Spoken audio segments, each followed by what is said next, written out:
పగడాల మృతిపై విచారణ చేయించాలని ప్రకాశం జిల్లా pastors joint action committee rally నిర్వహించింది.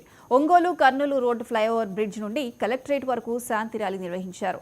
ప్రవీణ్ పగడాల మృతిపై సమగ్ర విచారణ జరిపి న్యాయం చేయాలని, క్రైస్తవులపై, చర్చిలపై, పాస్టర్లపై దాడులు జరగకుండా చర్యలు తీసుకోవాలని డిమాండ్ చేశారు.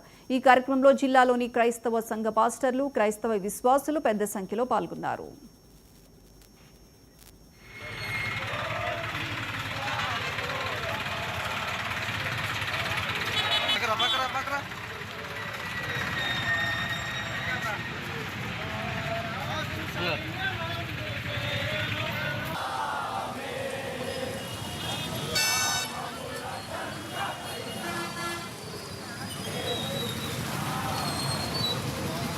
సరైనటువంటి ఆదరణ లభించాలని కోరుతూ ఆంధ్ర రాష్ట్ర ప్రజలందరి నిమిత్తం Ongole town denominate churches union సెక్రటరీగా మరి మా యొక్క పాస్టర్స్ అందరి తరఫున నేను మా యొక్క డిఎస్పీ గారిని కోరాను.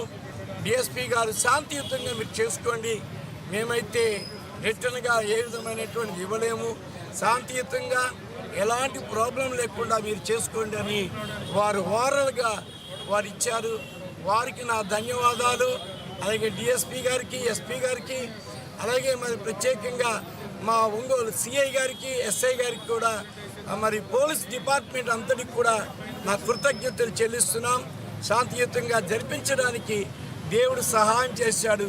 అందరూ దేవుని స్తోత్రం చెల్లిద్దాం. క్రైస్తవ సమాజం అందరూ కూడా మరి ప్రవీణ్ పగడాల గారి మరణాన్ని గురించినటువంటి వివరాలు ట్రోల్ అవుతున్నటువంటి సందర్భంగా అందరు ప్రజలు చూస్తున్నారు. న్యాయం జరగాలని ప్రతి ఒక్కరు కూడా గట్టిగా నినాదాలు కూడా చేశారు. శాంతియుతమైన ర్యాలీ మరి బైపాస్ రోడ్, కర్నూలు రోడ్ దగ్గర నుండి కలెక్టర్ ఆఫీస్ వరకు నిర్వహిస్తామని ముందుగా చెప్పుకున్న రీతిని అదేవిధంగా 50 మంది క్రైస్తవ సమాజం అంతా పాల్గొని అద్భుతమైనటువంటి రీతిలో ర్యాలీ నిర్వహించారు.